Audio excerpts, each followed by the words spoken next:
What is happening, chat? We have a story today about a woman. Let's call her Janet. Janet spent 2 years of her life ignoring a perfectly good man because she was waiting for Mr. Right, who didn't have her in his thought. She had a nice guy right in front of her face, but she was too busy staring at a gym bro whose only commitment was to his biceps. So, let's set the scene. We have a guy named David. David is Janet's client. He is cool, he is respectful, he asks her out consistently. And what does Janet do? She hits her with the classic female escape line, "I'll think about it." Gentlemen, let me translate for you.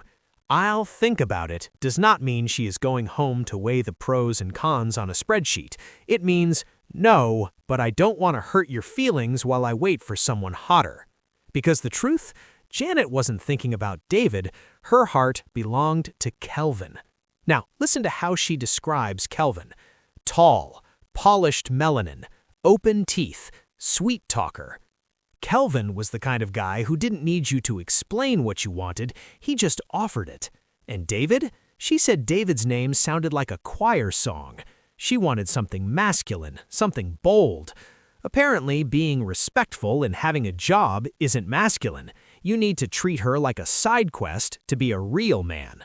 So, while David is out here trying to take her to lunch, Janet is living for the weekends. Why? Because that's when she sees Kelvin at the gym. The sight of him lifting weights, beads of sweat glistening, was enough to make her heart skip. She was down this bad. She was watching this man sweat like it's a mating ritual. But here's the kicker. 2 years pass. 2 solid years. And what does Kelvin do? Does he ask her out? Does he ask her to be his girlfriend? No. He hits her with the bare minimum flatteries. You're beautiful. You're special. Having a child with you would be splendid. Having a child with you would be splendid? Who talks like that? That sounds like a review for a womb on Yelp. 5 stars. Excellent incubation. Would breed again. But he never asked for a relationship. He just kept dropping crumbs, and Janet kept eating them up like a pigeon in the park. Eventually, Janet travels home to see her mother, and if you know anything about African mothers, you know they have zero chill. They don't care about your vibes, they care about results. Her mom asks the golden question, "When are you bringing a man home? I want grandchildren." Janet tries to laugh it off, but Mom presses the button. So Janet opens up. She says, "Mom, I like Kelvin, but he isn't saying anything." Mom asks, "Does he have a job? Is he comfortable?" Janet says, "Yes." Mom asks, "Then what is the problem?" And Janet drops the line that has destroyed a million relationships. "There's this other guy, David. He asks me out, but I don't feel the connection. I don't feel the chemistry." Her mother adjusted her wrapper and delivered wisdom like a sermon. "My daughter, men know what they want. If this Leo wanted you, he would have said something. Give David a chance. Sometimes it's not about the butterflies, it's about consistency. If Kelvin really wanted you, he would have said something." She basically told her daughter, stop chasing the shiny object and look at the rock. Eventually, Janet goes back to the city. Her mom's words are stuck in her head. She sees David. She expects him to ask, "Can I take you out for lunch?" like he has for 2 years. But David? David is tired. David is silent. He doesn't say a word. Janet is panicking. She actually has to make a move. So, being the sharp girl she is, she tells him, "I would like to go on a lunch with you today." And David smiles and says, I would have."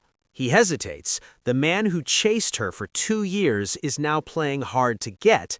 Janet feels the shame. She tries to cancel, but finally she practically bullies him into asking her.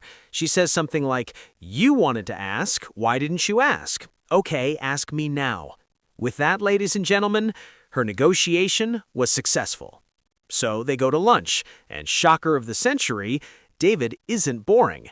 Outside of work, he's funny, he's charming, he makes her laugh until she cries. She realized she had been blind for 2 years. 3 months later, they got married. 3 months. They went from "I'll think about it" to "I do" faster than Kelvin could finish a set of bench presses. It's now been 7 years, and they are happy. But wait, what about Kelvin, the splendid child guy? Years later, they ran into him in a mall. Janet teases him, "When will you marry?" And Kelvin laughs and says, "Marry? I don't want to marry, oh. I just want baby mamas and kids." There it is. The truth comes out. He didn't want a wife. He wanted a roster. He wanted to build a starting lineup of children with different mothers, like he's playing Pokemon. Gotta catch 'em all.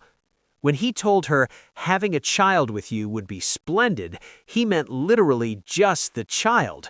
He was recruiting her for his baby mama league. Janet finally understood.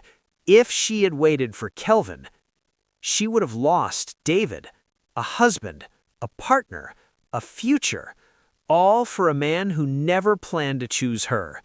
The lesson for today, Forum? Don't fix your heart on someone who hasn't fixed theirs on you. Sometimes the person you overlook is the one capable of building your entire future. Thank you for watching. I'll see you next time. Peace.